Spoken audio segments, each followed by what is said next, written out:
चलिए हम राजनीतिक व्यवस्था पर थोड़ा इन देशों पर नज़र डालें जहां स्थिति बेहतर है।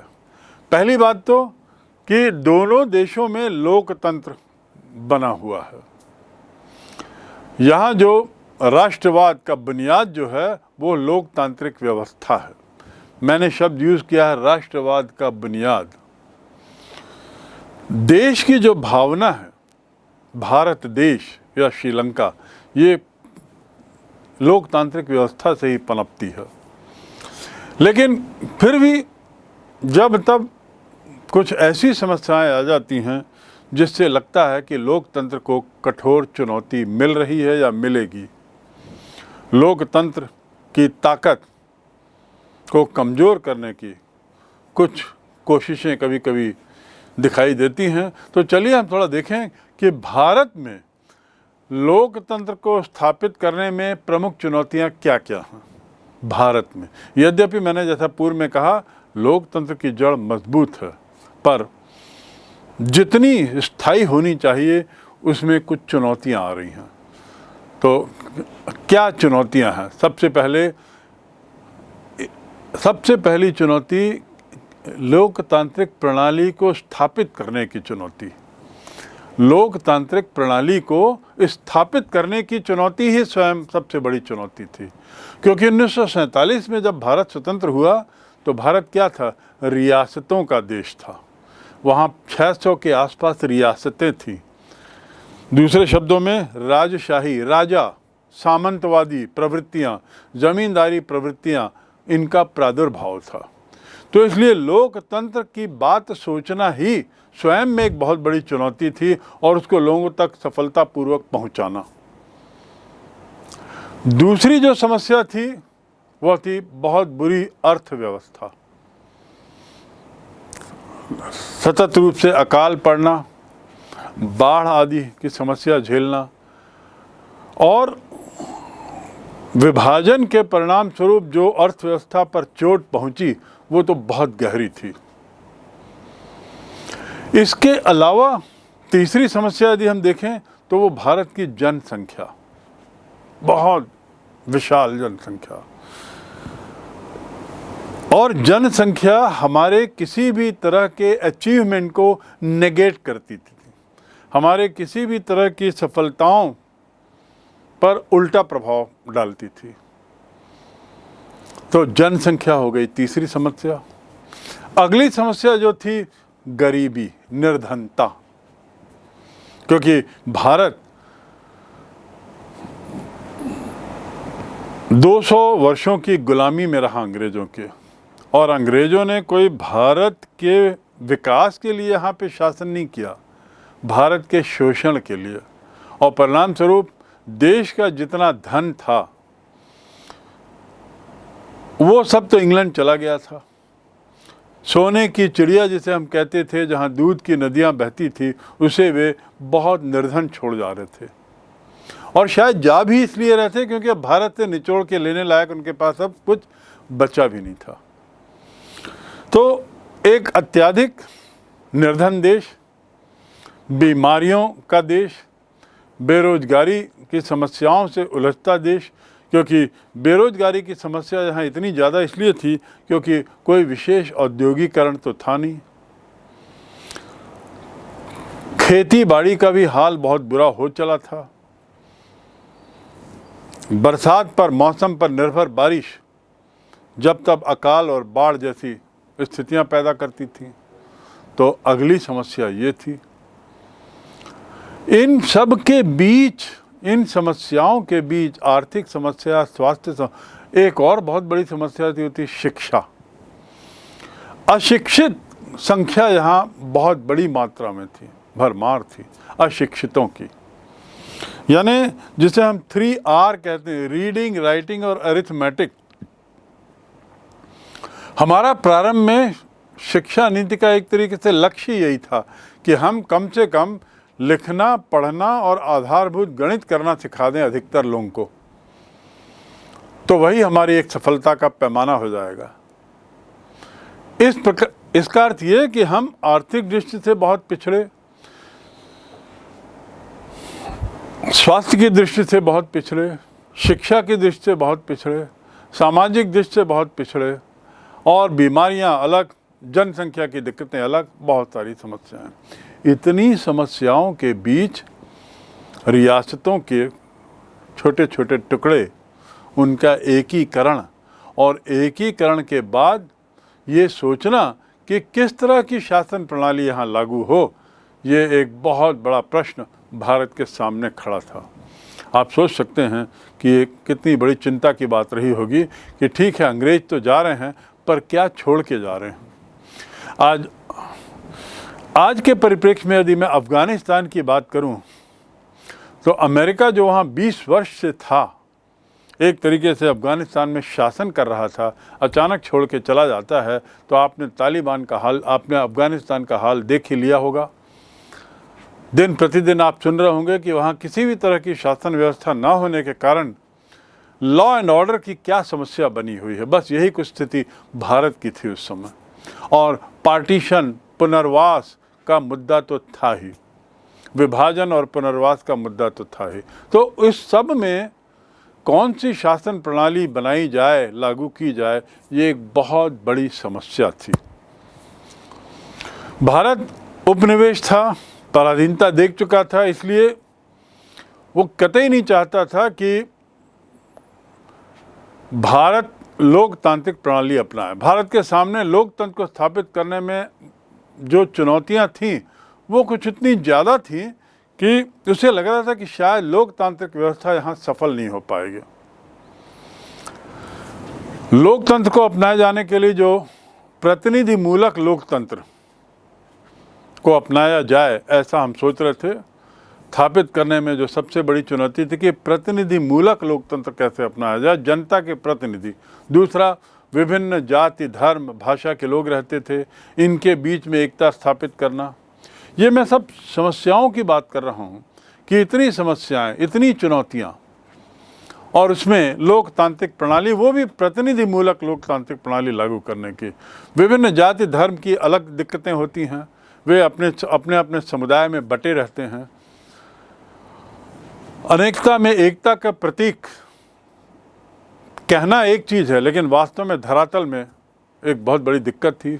उसके बाद धर्मनिरपेक्षता, जो हमारा एक लक्ष्य था, वो एक बहुत बड़ी चुनौती थी, क्योंकि यहाँ विभिन्न धर्मों के लोग रहते थे, सब अपने धर्म का दबदबा बनाए रखना चाहते थे। खासकर बहुमत का जो धर्म है, वह अपने हावी होना चाहता था। लेकिन समस्या ये थी कि भारत में तो इतने सारे धर्म थे कि उनके अस्तित्व को, उनके औचित्य को भी स्थान देना होगा।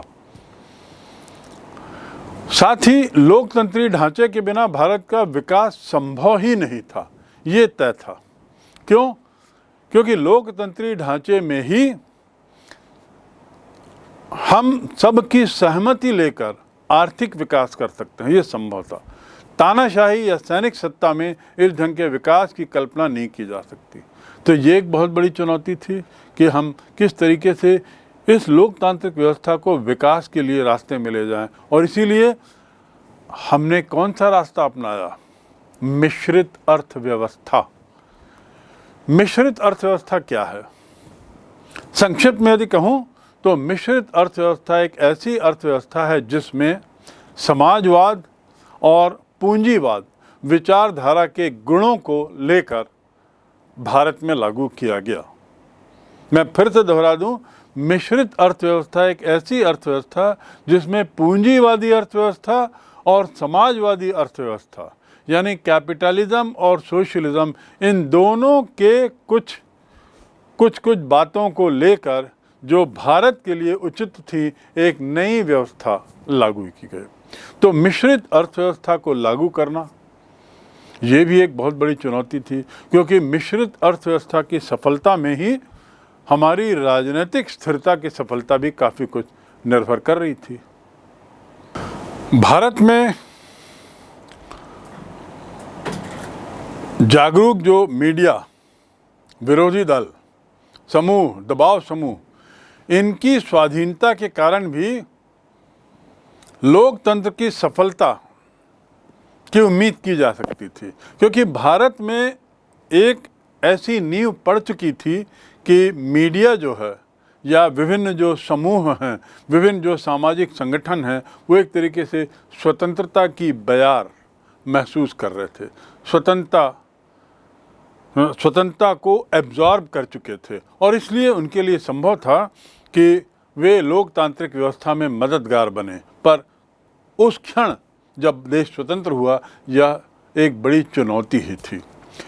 भारतीय जनता इसके अलावा अगली जो चुनौती की यदि बात करें तो लोकतांत्रिक व्यवस्था को ही स्थापित करना चाहती थी, और कोई व्यवस्था नहीं। दूसरे शब्दों में, जनता के एक वर्ग द्वारा मात्र लोकतांत्रिक व्यवस्था को ही लागू करने का जो दृढ़ निश्चय उनका था, यह भी अन्य वर्गों के लिए एक समस्या के रूप में थी। लोकतंत्र की व्यवस्था का संबंध एक तरीके से ब्रिटिश शासन से भी था, क्योंकि ब्रिटिश शासन जो है वह लोकतंत्री शासन था, और भारत की जनता ब्रिटिश लोकतंत्री शासन के परिणाम देख चुकी थी अपने देश में।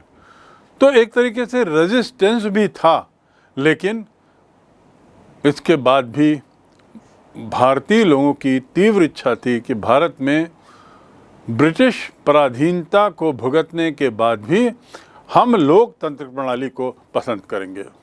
और अंतिम समस्या थी पुनर्वास की। पुनर्वास की समस्या लोकतंत्र के सामने, जैसा मैंने बताया, जो पुनर्वास, किनका पुनर्वास? 1947 में जब भारत विभाजित होता है, तो जो एक देश से दूसरे देश, पाकिस्तान, पूर्वी पाकिस्तान, पश्चिमी पाकिस्तान से भारत आना और भारत से लोगों का वहाँ जाना, उन लोगों के रहने की व्यवस्था करना, रहन सहन की व्यवस्था करना, ये एक बहुत बड़ी चुनौती थी। इस प्रकार भारत को लोकतंत्र की स्थापना करने के लिए अनेक तरह की चुनौतियों का सामना करना पड़ेगा, ऐसा इनको मालूम था। ये संक्षिप्त में हुआ भारत के सामने लोकतंत्र को स्थायी बनाने की चुनौतियां। अब थोड़ा हम श्रीलंका की ओर जाएं। श्रीलंका, जिसे पूर्व में सिलोन भी कहा जाता था।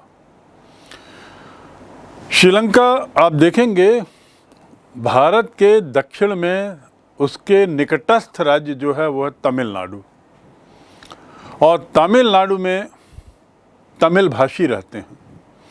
श्रीलंका का वह क्षेत्र जो तमिलनाडु से निकटस्थ है, वहाँ भी तमिल भाषी रहते हैं श्रीलंका के इस क्षेत्र में।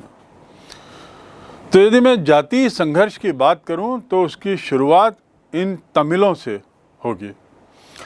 श्रीलंका भारत के दक्षिण में है, और जो जलडमरू मध्य है, पाक जलडमरू मध्य बीच में, उससे वो अलग होता है। पश्चिम में जलडमरू मध्य, मन्नार की खाड़ी, फिर बंगाल की खाड़ी, और यहाँ पे हिंद महासागर है। एक और जहाँ तमिल लोगों की बहुलता थी श्रीलंका के उस हिस्से में जो तमिलनाडु से निकटस्थ है, पर दूसरी ओर सिंभाली लोग, श्रीलंका की जो नेटिव पॉपुलेशन है वो सिंभाली लोगों की है।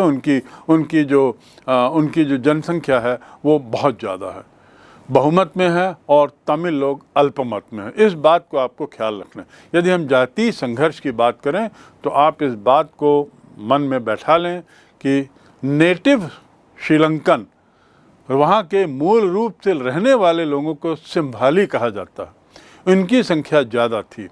और जो तमिल माइग्रेंट, तमिल से जो प्रभावित हुए थे, वे अल्पमत में थे, और यहीं से जातीय संघर्ष की नींव पड़ती है। अंतर्राष्ट्रीय राजनीति में श्रीलंका का एक बहुत खास महत्व है, क्योंकि वहाँ श्रीलंका जो है, आप देखेंगे ऐसी जगह स्थिति है जो हिंद महासागर, बंगाल की खाड़ी, अरब सागर, और फिर उसके बाद वो पूरा जो समुद्री रास्ता है वो वहीं से गुजरता है। तो एक बहुत महत्वपूर्ण व्यापारिक और सैनिक दृष्टि से एक बहुत महत्वपूर्ण जगह पर स्थित है।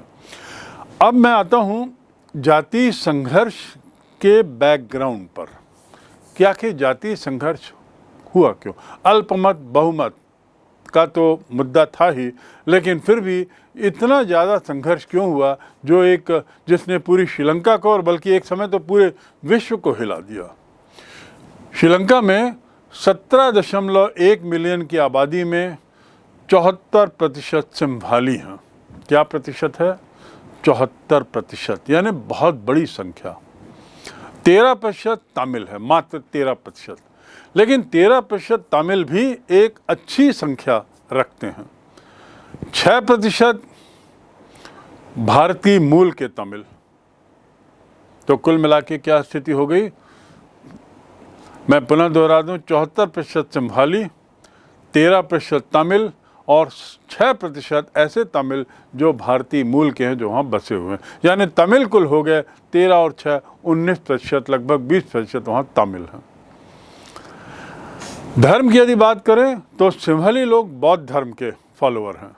वे बौद्ध धर्म को राज धर्म मानते हैं, जबकि तमिल लोग हिंदू धर्म को अपना धर्म मानते हैं। बौद्ध धर्म बनाम हिंदू धर्म। बहुसंख्यक जो है सिंहली, इनमें इनकी जो पकड़ है नौकरियों में बहुत गहरी है, केवल जनसंख्या के कारण ही नहीं बल्कि अन्यथा भी। विश्वविद्यालय, सरकारी नौकरियां, फौज, सेना, नौसेना, वायुसेना, ये सब जगह इनकी बहुलता है। तो पहली बात सिंहली बहुसंख्यक, दूसरा इनका धर्म बौद्ध धर्म, तीसरा इनकी विभिन्न नौकरियों में प्रचुरता। जनसंख्या, धर्म और नौकरियों, इसमें सिंहली की बहुलता के बाद अब हम देखते हैं, हमको ये भी मालूम होना चाहिए कि भाषा के मामले में भी सिंहलियों ने अपनी भाषा को देश की भाषा बना दिया। उन्होंने उसे राष्ट्रभाषा का दर्जा दिया क्योंकि उनकी बहुलता थी। तमिल लोगों की भाषा तमिल थी। दूसरे शब्दों में हम ये देख सकते हैं कि दोनों के बीच में कितना अंतर है। अब अंतिम जो अंतर है वह है लिट्टे। तमिल लोगों ने क्या किया, एक संस्था बनाई जिसका नाम था LTTE, लिट्टे।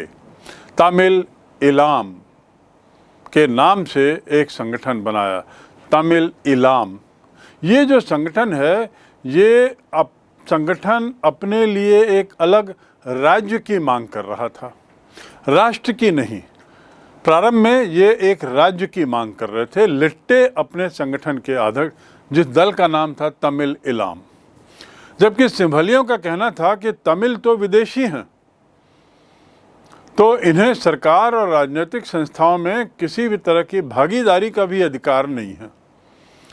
ये जो 4 बातें थीं, 4-5 बातें, इन्होंने दोनों के बीच में बहुत ज़्यादा कटुता पैदा कर दी। तमिल के द्वारा थोड़ा प्रयास किया जाना कि हमारे लिए अपनी भाषा हो, हमारे लिए अपना धर्म हो, हमारे लिए अपनी नौकरियां हो, इसलिए हमारे लिए एक अपना राज्य दे दिया जाए, तो इसके बदले सिंहलियों का कहना था कि तमिल लोग तो विदेशी हैं, इसलिए उन्हें किसी भी तरह के इस तरह के अधिकार की मांग करना उनके द्वारा अनुचित है। उन्हें उनकी किसी भी तरह की भागीदारी ही अनुचित है। तमिल की मांगें क्या थीं? एक तो उनका था कि जो एक सरकार आप बनाए हो उसका विरोध किया, पहली बात। दूसरा, वो चाहते थे कि भारत सरकार जो है वो उनके हितों की रक्षा करे और उन पे दबाव बनाए। किनके हितों की? तमिलों के हितों की। तमिलनाडु के तमिल वासियों के माध्यम से भारत सरकार पे दबाव पड़ता था कि श्रीलंका के तमिलों के हित में कुछ दबाव बनाए और इस समस्या का निराकरण करे।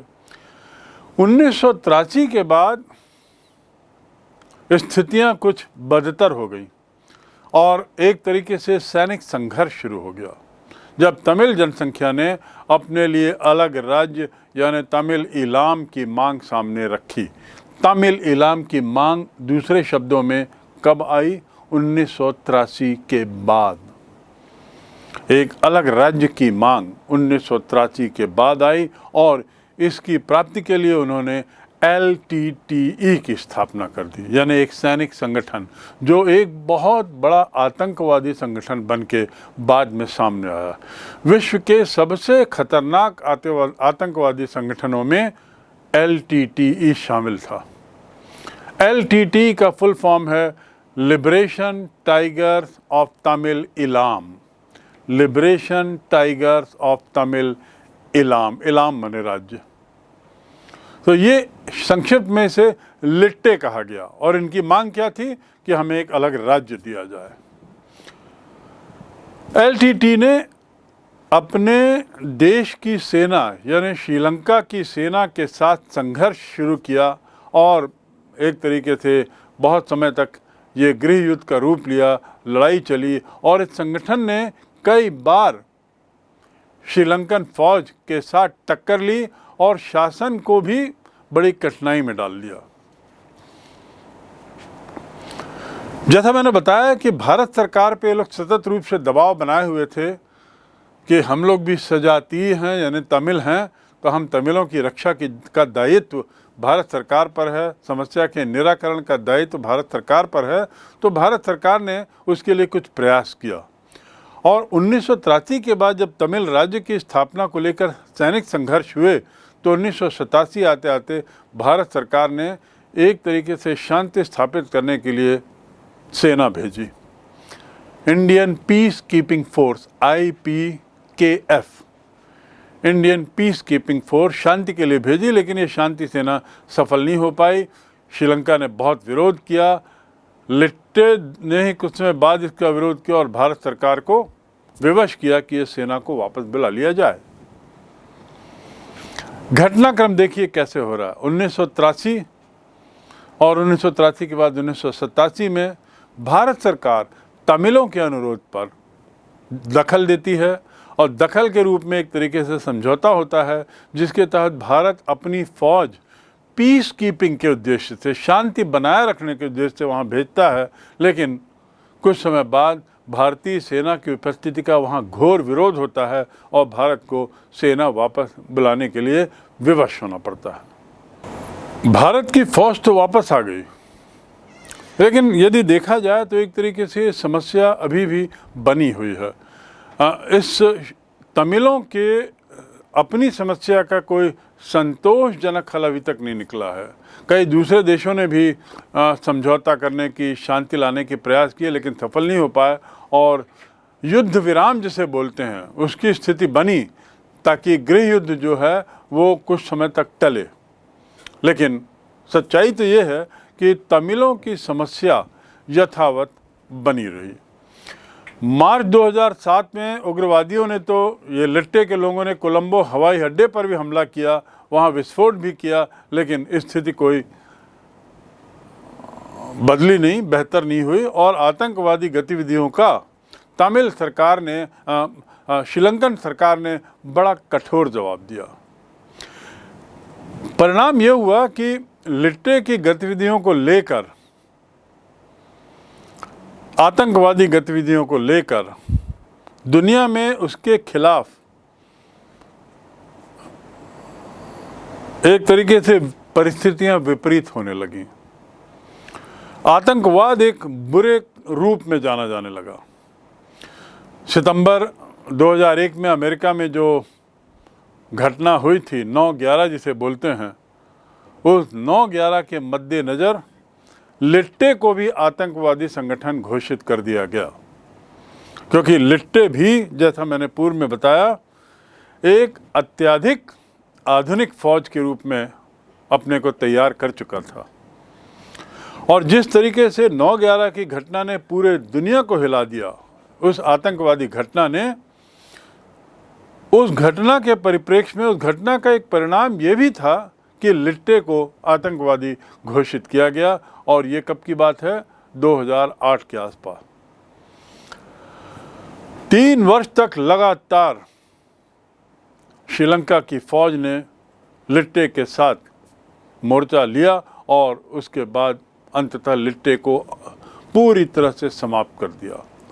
2008 से लिट्टे के साथ सिंभाली फौज या श्रीलंकन फौज सतत रूप से लड़ती रही और उसके जो मुखिया थे, लिट्टे के मुखिया जिनका नाम था प्रभाकरन, उनको मारा और उसके साथ ही लिट्टे एक तरीके से पूरी तरह समाप्त हो गया। उसका सफाया करने में श्रीलंका की सरकार, श्रीलंका की फौज सफल हुई।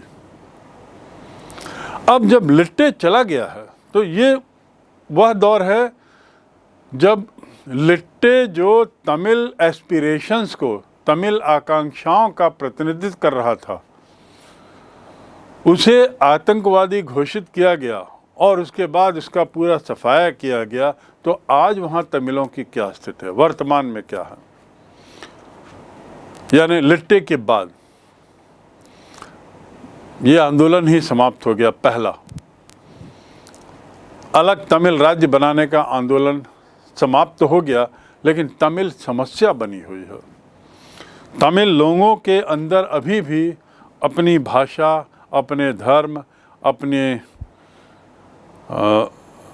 संस्कृति को लेकर एक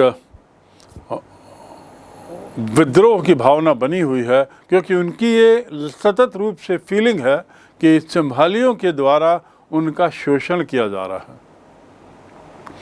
तो तमिल समस्या का कोई स्थायी समाधान नहीं निकल पाया है, यद्यपि लिट्टे की समस्या समाप्त हो गई। आज की तारीख में जो सबसे महत्वपूर्ण बात है कि युद्ध के दौरान जो तमिल लोग विस्थापित हुए उनको कैसे पुनर्स्थापित किया जाए, जिन्हें यहाँ से वहाँ हटना पड़ा, जाना पड़ा, उन्हें कैसे पुनः स्थापित किया जाए, उन्हें कैसे जगह दी जाए। और भारत इसमें काफ़ी महत्वपूर्ण भूमिका निभा रहा है तमिल लोगों के पुनर्वासीकरण के कार्य में। दूसरा, जो लड़ाई के अंतिम क्षणों में, जो अंतिम दौर में जो श्रीलंकाई फौज ने तमिलों के साथ या लिट्टे के फौजियों के साथ जो अत्यंत अमानवीय व्यवहार किया, उसको लेकर संयुक्त राष्ट्र संघ में बहुत चर्चा हुई, क्योंकि ये फौज का व्यवहार मानवाधिकार के खिलाफ था और संभवतः उसे श्रीलंका का शह भी, श्रीलंकन सरकार का शह भी मिला हुआ था। और ये व्यवहार मात्र केवल फौजियों के खिलाफ नहीं था, केवल लिट्टे में शामिल लोगों के खिलाफ नहीं था, बल्कि जो भी तमिल लोग थे, पुरुष, महिलाएं, बच्चे, इन सब के साथ जिस तरीके का व्यवहार हुआ उसकी पूरे विश्व में निंदा हुई और उसको लेकर मामला मानवाधिकार के तहत संयुक्त राष्ट्र संघ में लंबित है। और श्रीलंकन सरकार को कैसे दंडित किया जाए, इस पर वहाँ बारंबार विचार होता है। भारत ने श्रीलंका के विरुद्ध मतदान किया है इसको लेकर, लेकिन बात आगे कुछ बढ़ी नहीं है। तमिलनाडु राज्य में भी इसका बड़ा विरोध हुआ है, लेकिन विरोध के बाद या विरोध के अलावा कुछ विशेष हासिल नहीं हो पाया है। लिट्टे के बाद की तमिल समस्या किस तरीके से अपना रास्ता बदलती है और कौन सा नया रास्ता अख्तियार करती है, उसमें भारत का क्या रोल है। जहाँ तक भारत की बात है, जैसा मैंने बताया, भारत का लिट्टे से बहुत गहन संबंध, लिट्टे से नहीं लेकिन लिट्टे से संबंधित जो जाति है तमिल, उनसे बड़ा गहन संबंध, क्योंकि तमिलनाडु में तमिल हैं और श्रीलंका के तमिल का काफ़ी कुछ रिश्ता तमिलनाडु के तमिलों से है। तो भारत ने इसके स्थायी समाधान के लिए भी कुछ सुझाव दिए। एक तो मैंने जैसा पहले बताया IPKF भेजा था उसने, इंडियन पीस कीपिंग फोर्स। दुर्भाग्य से वह प्रयोग सफल नहीं हो पाया, लेकिन लिट्टे की समाप्ति के बाद, उसके आमूलचूल विनाश के बाद तमिल समस्या का स्थायी समाधान निकालने के रास्ते में भारत ने एक सुझाव रखा और उसने ये किया कि तमिल बहुल उत्तरी और जो पूर्वी हिस्सा है तमिल बहुल, उसको एक अलग राज्य का दर्जा दे दो, उसे एक स्वायत्तता दे दो। अलग राज्य और स्वायत्तता का अर्थ ये कि तमिलों के क्षेत्र का शासन तमिलों द्वारा चलाया जाएगा, यद्यपि वह केंद्र की सत्ता के मातहत रहेगा। लेकिन दुर्भाग्य से भारत की इस मांग के बावजूद भी श्रीलंका सरकार इसे मान नहीं रही है। क्योंकि उसके अपने स्वार्थ उसमें मिले हुए हैं। श्रीलंका में एक नया तमिल राजनीतिक दल सामने आया, तमिल नेशनल अलायंस, और उसकी स्थापना में भी एक तरीके से भारत ने परोक्ष रूप से योगदान दिया है। हिंसक संघर्ष तो लिट्टे के बाद समाप्त हो गया, जो एक आतंकवादी संस्था थी, लेकिन अभी भी स्थायी समाधान नहीं निकल पाया है और भारत के भरसक प्रयास के बावजूद भी समस्या जस की तस बनी हुई है। ये जो जाति संघर्ष है श्रीलंका का, ये लोकतांत्रिक व्यवस्था को एक तरीके से चैलेंज तो कर रहा है, लेकिन सौभाग्य से इस समस्या के बावजूद भी वहाँ लोकतांत्रिक व्यवस्था बनी हुई है, अक्षुण्ण है, कायम रही है। और यही एक ऐसा राष्ट्र है भारत के बाद जो साउथ एशिया में लोकतंत्र को स्थायी बना के रख सका है। और इसी का परिणाम क्या हुआ है कि लोकतंत्र के बनाए रखने के कारण वहाँ का जो मानवीय सूचकांक है, मानवीय विकास दर है और उसकी आर्थिक वृद्धि है, वह बड़ी अच्छी रही है। श्रीलंका उन एक दो देशों में से एक है जो साउथ एशिया में वास्तव में विकास की ओर बढ़ रहे हैं। उनका स्तर बहुत उच्च है। श्रीलंका भी ब्रिटिश उपनिवेशवाद रहा था, परंतु उसने भारत के बराबरी पर विकास किया है और कुछ क्षेत्र में तो उसकी जो दर है, मैं दर की बात यदि करूं तो दर में यानी प्रतिशत के रेट में श्रीलंका का दर कुछ क्षेत्रों में ज़्यादा है। मानव विकास और उसके जो आर्थिक वृद्धि है, इसके दर की प्रगति को हम इस तरीके से कुछ देख सकते हैं कि जनसंख्या वृद्धि पर सफलतापूर्वक नियंत्रण, ये एक बहुत बड़ी सफलता है श्रीलंका की। क्योंकि जब मैंने समान समस्याओं की बात की थी इस क्षेत्र के साउथ एशिया की, तो उसमें एक समस्या जनसंख्या वृद्धि, जनसंख्या विस्फोट की मैंने बात की थी। लेकिन श्रीलंका ने अपने को अनुशासित रखते हुए जनसंख्या की वृद्धि पर एक अच्छी तरह नियंत्रण पाया है और विकासशील देशों में वो पहला देश है, पहला, ये उसका बहुत बड़ा अचीवमेंट है, जो आज अपनी जनसंख्या को नियंत्रित रखा हुआ है। इस बात को आप ख्याल रखेंगे कि श्रीलंका के लिए या साउथ एशिया के लिए ये एक बहुत बड़ी सफलता है। एक उसने उदाहरण पेश किया है। दूसरा जो तरीका है जिससे हम श्रीलंका की प्रगति को तौल सकते हैं, माप सकते हैं, वो है कि श्रीलंका ने सबसे पहले अपनी अर्थव्यवस्था का उदारीकरण किया। उदारीकरण क्या होता है? लिबरलाइजेशन, अर्थव्यवस्था का उदारीकरण, यानी अर्थव्यवस्था को उदार बनाना।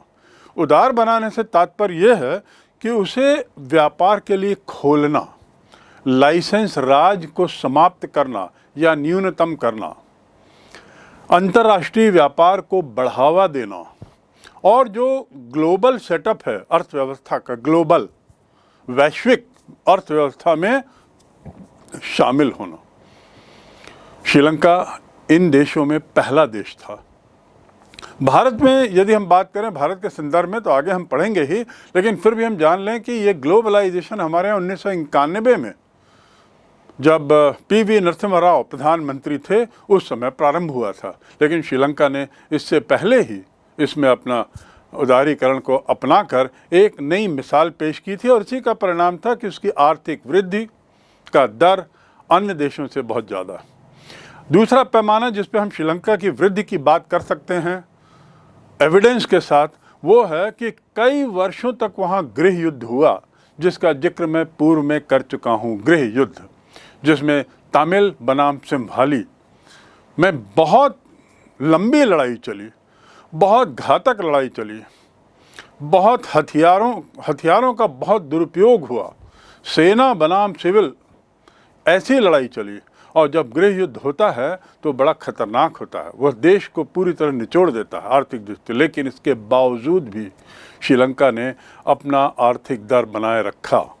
उसकी प्रतिवर्ती सकल घरेलू उत्पाद आज भी दक्षिण एशिया में सबसे ज़्यादा है। इन सब के बावजूद ये जो 4-5 समस्याएं मैंने बताई, इसके बावजूद भी वहाँ लोकतंत्र है। वहाँ की राजनीतिक व्यवस्था लोकतंत्र पर खड़ी हुई है। ये स्वयं भी एक बहुत बड़ी उपलब्धि है और श्रीलंका की मजबूती का एक पैमाना है। श्रीलंका की मजबूती का एक प्रदर्शन है कि किस प्रकार इन तमाम समस्याओं के बावजूद, और ये बहुत भारी समस्या थी, खासकर जातिवादी समस्या जो थी, उसके बावजूद उसका लोकतंत्र अभी भी बना हुआ है और गहरी जड़ें हो चली हैं। जातिगत समस्या श्रीलंका, इसको अब हमने समझ लिया और भारत के पड़ोस में रहने वाले एक ऐसे राष्ट्र के बारे में हमने जान लिया जो विकास के पथ पर सतत रूप से अग्रसर है, जिसने जनसंख्या पर नियंत्रण रखा है और जिसकी राजनीतिक व्यवस्था लोकतंत्र पर आधारित है और मजबूत है।